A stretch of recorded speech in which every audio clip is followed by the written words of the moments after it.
Just a refresher, California's 2035 ban on the sale of new gas-powered cars was not something voters approved. It's also not something state lawmakers approved. It was entirely from Governor Newsom's administration in an executive order the governor signed in 2020. That order then had the California Air Resources Board, an unelected group of people, also part of the governor's administration, put that rule into law. The oil and gas industry has told us that the 2035 ban is a big disincentive for their companies to continue operating in California. 2 refiners are slated to potentially shut down in California within the next year, as still the overwhelming majority of California drivers are using gas-powered cars. I asked the governor if he's worried about this at all. Well, of course, I imagine the majority of Americans were in horse and buggies at a certain point. It's called innovation. You were still probably using a rotary phone before everyone started using what appears most ubiquitous now, the iPhone. And new platforms called innovation. It's called progress. And so we see the markets shifting globally in this space. We've seen it shift dramatically in California, but we're here for the long haul, and California will continue to lead in this space. And, I just don't think our future is more pollution. I'd rather invest in the future than try to recreate the past. But I don't remember the government mandating iPhones, and with this rule. Well, we're not mandating. We're trying to reduce. We're not mandating anything. We're saying stop polluting through the tailpipe. Let's go back to the 2020 article where it all started. Governor Gavin Newsom today announced that he will aggressively move the state further away from its reliance on climate change causing fuels, while retaining and creating jobs and spurring economic growth. He issued an executive order requiring sales of all new passenger vehicles to be zero emissions by 2035 and additional measures to eliminate harmful emissions from transportation sectors. The transportation sector is responsible for more than half of all California's carbon pollutions, 80% of smog form pollutions, and 95% of toxic diesel emissions, all while communities in Los Angeles, Basin, and Central Valley see some of the dirtiest and most toxic air in the country. Quote, "This is the most impactful step our state can take to fight climate change. For too many decades, we have allowed cars to pollute the air that our children and families breathe. Californians shouldn't have to worry if our cars are giving our kids asthma, shouldn't make wildfires worse, and create more days filled with smoky air. Cars shouldn't melt glaciers or raise sea levels, threatening our cherished beaches and coastlines." Following the order, the California Air Resource Board will develop to mandate that 100% of in-state sales of new passenger cars and trucks are zero emissions by 2035, a target which would achieve more than 35% reduction in greenhouse gas emissions and an 80% improvement in oxides of nitrogen emissions from cars statewide.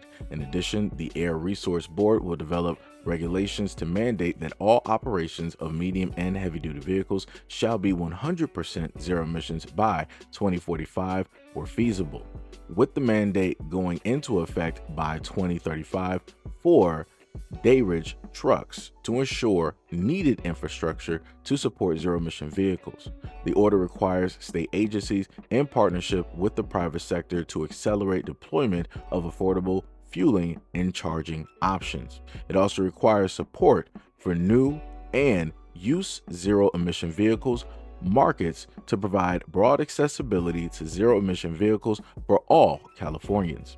The executive order will not prevent Californians from owning gasoline-powered cars or selling them on the used market. California will be leading the nation in efforts, joining 15 countries that have already committed to phase out gasoline-powered cars and using our market power to push zero-emission vehicle innovation and drive down costs for everyone. By the time the new rule goes into effect, zero-emission vehicles will almost certainly be cheaper and better than the traditional fossil fuel-powered cars. The upfront cost of electric vehicles are projected to reach with conventional vehicles in just a matter of years.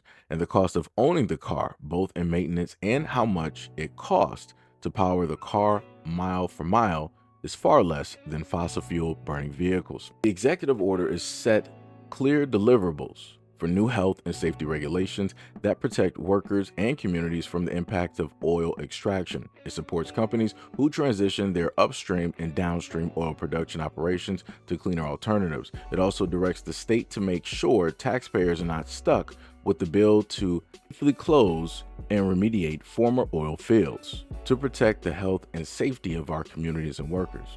The governor is also asking the legislature to end the insurance of new hydraulic fracturing permits by 2024.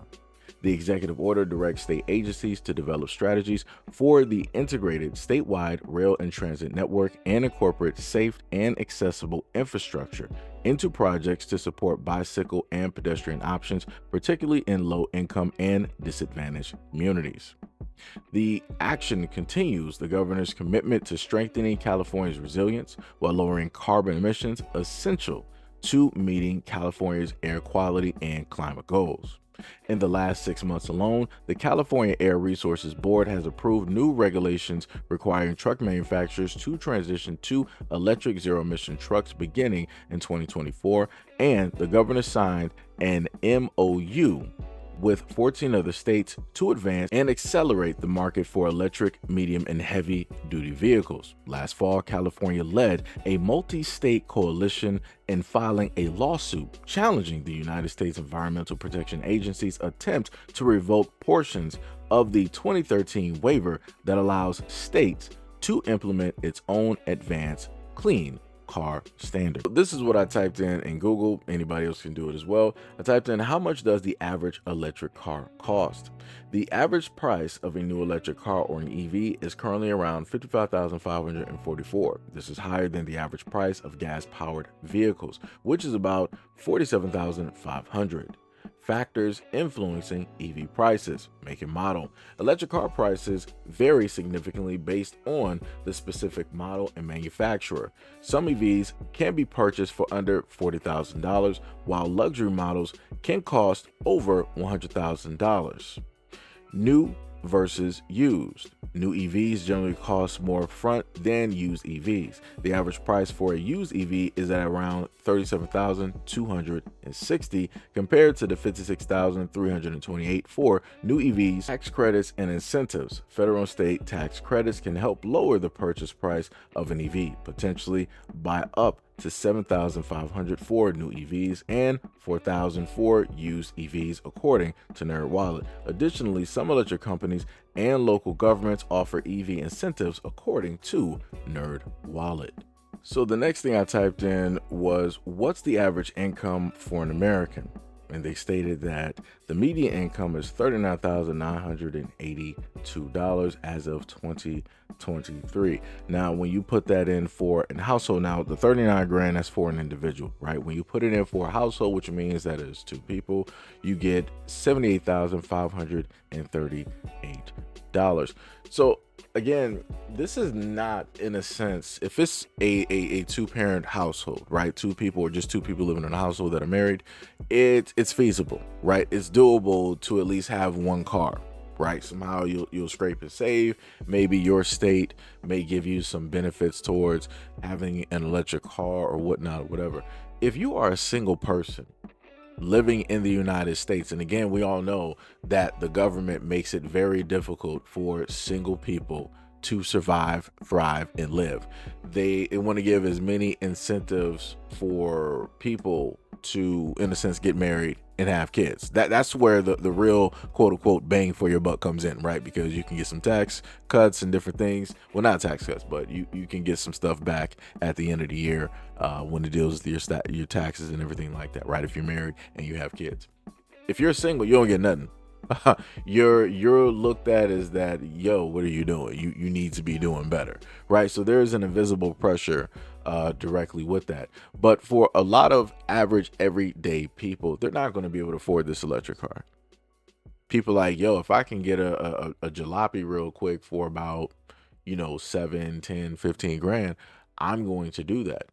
Any average person is going to be like, why am I going to try to spend about 50 grand on an electric car? What if I live in an area that doesn't have, great access to said, equipment to charge said vehicle? right? Or whatnot or whatever. Again, I don't know what everybody's living situation directly is, specifically dealing with whatever area, because you got high income, medium income, and low income areas. And usually once it starts to go to the medium to low range, people have to worry about theft and different types of things of that nature. So if their electric car gets stolen because it has, you know, the copper or whatnot or whatever in it, because you do have car thieves out here, you still got chop shops that exist. That 54 grand, if that's all that they have, that's a pretty huge toll. That's a very hard hit. They just lost that. These car companies are going to replace that. The government is not going to replace that. Pretty much, probably the police are not even going to help you. So that's going to be a huge L when it deals with that person's bank account, right? Because they're like, yo, I could have just had a gas car for all of that trouble. Could have just had a jalopy for a few grand. Yeah, it would have been, you know, a little bit of a dent, but it wouldn't have been a major hit. I can just make that back a few months. Bam, got another jalopy. Now we're back on four wheels, going to and from. Like I said before, this is a form, and I said this for many years when it dealt with the government trying to highly press electric things, right? During the Biden administration, I gave you guys a video where they specifically stated that by, I think it might have been somewhere in the mid 2020 somethings, I don't know, maybe in between 2025 to 2030, the New York residents were going to be on electric stoves. They were going to phase out gas for electric. And I want people to understand that they're not doing that for the benefit of the human being. They're doing that for the benefit of, if we cut out the power's cut out, you don't have no way to survive. So you will 100% depend on us, and we will also know what it is that you're able to do and how it is that you are surviving, because you're not going to be able to survive if you don't have gas powered. Because if anybody's been through a blackout, you know that if you have a standard issued stove, you can just, even if the power is out because it's gas, you can turn it on, the gas will come out. All you will need is a lighter to light it real quick, and you're off to the races. You can cook whatever it is that you need to cook. You can also boil water if there is a boil water advisory, right? You are pretty much self-sufficient. You don't need the government. If it's electric, you're hit. There's nothing you can do. You gotta put an SOS out there. You gotta put out a bat signal. You have to wait for them for help. So what do you think is going to happen if they try to get all of California directly on, except for, of course, the large companies, right? Except for the large companies, if they get all of the Californians directly on electric cars, right? Let's say the power goes out. How are those people going to power those electric cars? Everybody does not have a solar panel directly on their home. Everybody does not have a solar charging station that they can use just in case the power goes out. And then on top of that, a lot of these solar charging stations in California have been getting hit because of the copper wiring that is there. So again, you have copper thieves that are there that understand that, oh, this has, you know, something of value. Let me just sit up there and tear this up real quick so I can get a few dollars and, you know, take this to, you know, wherever it is that I need to take it to, and do it that way. Right? Therefore, that is disabling an area of which somebody can come and get their car charged if they need it charged. There's a lot of things within trying to make this a type of mandatory thing, because, you know, Newsom, he was like, no, we're not doing that. We're saying that we're phasing it. No, you're doing your best to try to put it in a nice way, but you're making it mandatory one way or another, because you're making sure it's like, okay, well, maybe you don't want to do it, but guess what? Once that gas car is pretty much done, hey, you're going to have to go to electric. Or after, you know, they reach that date, they can then put in another mandate, be like, all right, for anybody else that is driving a gas powered car, your emissions has to be at this certain part in the area, or the only way that you could drive these gas cars on our road is if they fit this air quality specifications by having this gas powered car by such and such date, which adheres to the percentages that we are saying are adequate for that to be in the air. Like I said, there's a variety of ways that they're going to control this situation. I promise you. If it happened once, it's going to happen again, and it's going to keep happening. And it's going to be like that because people refuse to speak out. People are not getting these people directly out of office.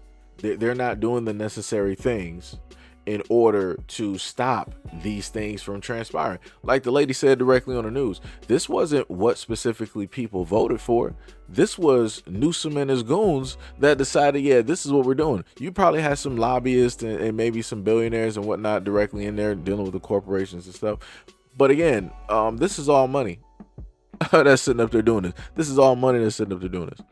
Right? Because I promise you that somehow, some way, Newsom is profiting directly off of pushing these electric cars.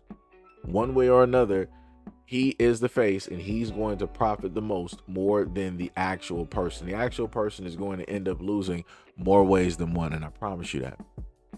They can try to say that California is as progressive as possible, but if you are really progressive, then you would have some of the shingles on a lot of California houses that are solar paneled.